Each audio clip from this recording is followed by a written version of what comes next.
Les secrets bien cachés de la mélanine. Une substance plus chère que l'or exploitée dans la technologie de pointe ou encore pour ses capacités antiradioactives, la mélanine se concentre dans la glande pinéale, plus connue sous le nom de troisième œil ou œil des roues. La mélanine présente dans la peau est synthétisée en grains par les mélanocytes. Le mélanine est notamment à l'origine de la pigmentation brune à noire. Quand on parle de peuple mélanisé ou mélanoderme, on parle donc bien d'individus ayant une forte concentration en eumélanine. Comme pour la peau noire ou marron, l'eumélanine est également présente dans les cheveux, les yeux et les poils. La phéomélanine est surnommée pseudomélanine car elle est le résultat de la disparition de mélanine, ce qui n'est pas sans conséquence. Il est connu et reconnu que les personnes ayant la peau blanche ont un risque accru de développer des cancers de la peau. Mais contrairement à la croyance dominante, des études ont démontré que les rayons UV ne sont pas la cause originelle de cette maladie. La phéomélanine augmente les risques de cancer de la peau indépendamment du soleil qui lui les aggrave. Quand la mélanine est située dans le cerveau, elle est appelée neuromélanine. Contrairement à l'eumélanine et à la phéomélanine, la neuromélanine ne provient pas de l'activité des mélanocytes, mais de celle de neurones spécifiques qui produisent également de la dopamine. La neuromélanine est concentrée dans une zone très importante du cerveau appelée substantia nigra. Signifiant substance noire en latin, ce noyau joue un rôle essentiel dans la régulation des mouvements et se caractérise par sa couleur très sombre due à sa concentration en neuromélanine.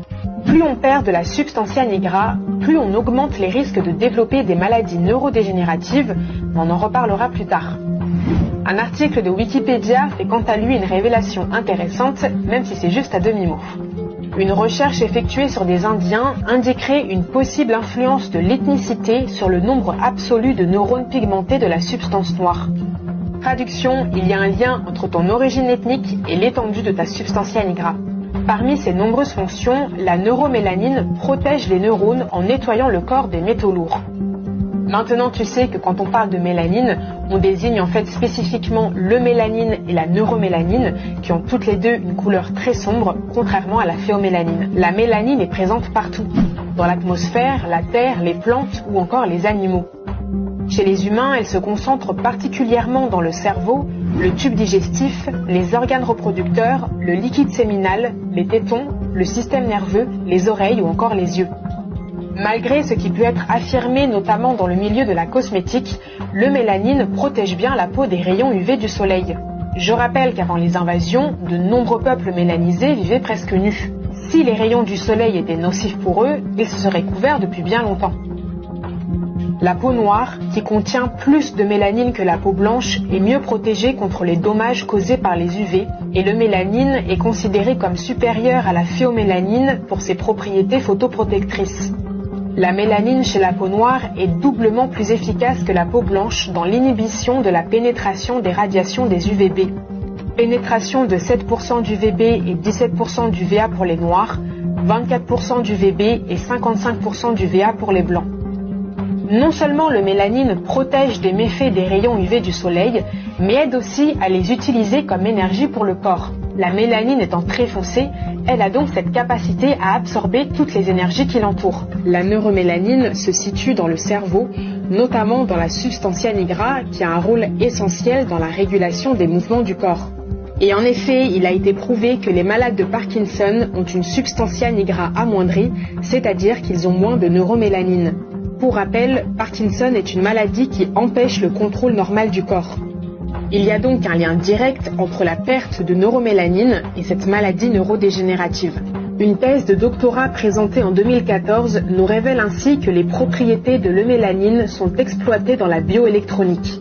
Cette science a pour but d'utiliser des matériaux et des substances biologiques, c'est-à-dire provenant de la nature ou de l'organisme, dans le cadre de l'ingénierie électronique. La bioélectronique permet des innovations majeures en médecine. Elle est notamment à l'origine de l'invention des stimulateurs cardiaques ou encore des prothèses. Pourquoi la mélanine produite par les Noirs intéresse-t-elle autant ce domaine ? Il faut savoir que le cœur des recherches de la bioélectronique est le système de traitement de l'information. La doctorante, j'ai pas trouvé comment prononcer son nom, explique que l'utilisation de matériaux biomoléculaires permet notamment d'améliorer la compatibilité avec l'organisme des êtres vivants, ainsi que la conception de systèmes électroniques plus écologiques. Le mélanine, un matériau biomoléculaire, a été considéré comme un semi-conducteur amorphe depuis les années 1970. Le mélanine est un pigment omniprésent dans la flore et la faune. Il possède de nombreuses fonctions dans le corps humain. Intéressant de remarquer qu'il n'est pas précisé que le mélanine est produite chez les humains par les noirs. La doctorante explique ensuite que le mélanine est un conducteur ionique électronique, c'est-à-dire qu'elle permet de transférer de l'énergie qui contient des informations. Le mélanine avait déjà été utilisé dans les capteurs chimiques et les piles. La thèse se dédie ainsi à comprendre les propriétés électroniques de le mélanine et leur fonctionnement pour l'exploiter en bioélectronique. En résumé, le mélanine a un rôle essentiel dans la transmission des messages nerveux à un tel point qu'elle est utilisée aujourd'hui dans les innovations technologiques. Imagine ce qu'elle peut faire naturellement dans ton corps. Le mélanine est en fait un superconducteur qui permet aux messages nerveux de voyager rapidement dans le corps. Elle améliore ainsi énormément ta réactivité et plus globalement tes capacités autant physiques que mentales. La bioélectronique est loin d'être le seul domaine à exploiter cette substance. Savais-tu que la mélanine que tu contiens naturellement dans ton corps était anti-radioactive? Avant que je suive les cours d'Ujima, moi non plus. Un article publié en 2016 par The Epoch Times révèle ainsi un autre pouvoir de la mélanine, je cite. Lorsque des scientifiques russes ont envoyé un robot dans le réacteur nucléaire de Tchernobyl en 2007, la dernière chose qu'ils s'attendaient à trouver était de la vie. À l'intérieur des zones les plus irradiées du cœur du réacteur nucléaire fondu se trouvait un groupe de fungi communs, des moisissures noires poussant sur les murs de la cuve. Ces moisissures poussaient dans l'un des environnements les plus hostiles de la planète, avec des niveaux de radiation assez élevés pour tuer une personne en quelques minutes. Mais ces fungi ne se contentaient pas de se développer, ils prospéraient.